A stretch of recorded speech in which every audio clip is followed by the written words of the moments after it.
ଯାଉ ବୋଲି ଶିଖିଛ ଯାହାକୁ ଶୁଣିଲେ ଜଗା ଖୁସି ହେଇଯାଏ ଆଉ ତା ନନ୍ଦିଘୋଷ ଚାଲେ ଶିଖିଛ ନା ଆଉ ମୋ ମା ତ କହୁଥିଲା ସନ୍ଧ୍ୟାରେ ଟାଣିଲେ ଜଗାର ନନ୍ଦିଘୋଷ ଚାଲେ। ହଁ ସେ କଥା ଠିକ ଯେ କିନ୍ତୁ ତା ଭିତରେ ଆଉ ଗୋଟେ କଥା ଅଛି।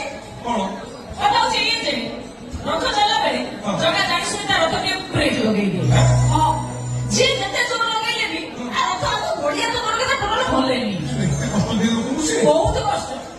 ଠିକ ସେଇ ସମୟରେ ରଥ ଉପରେ ବସିଥିବା ଡାଉକ ଜୋରରେ କହେ କଣ କଣ ଡାକ ବୋଲି ଆଉ ତାପରେ ଭକ୍ତମାନଙ୍କ ଆଶାରେ ପାଣି ଧରନ୍ତି ଯାହାକୁ ଶୁଣିଲେ ଜଗା ଖୁସି ହେଇଯାଏ ବ୍ରେକ୍ ଛାଡି ଦିଏ ବାସ୍ ଆଉ ତମେ ତ ଶିଖିନା ତମେ କୋଉଠୁ ଜାଣିବ ଓ ଭଗତ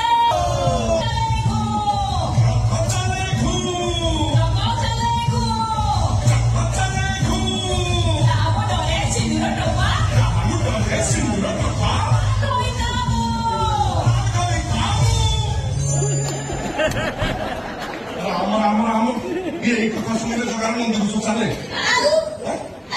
ରସିକିଆ ଟୋକା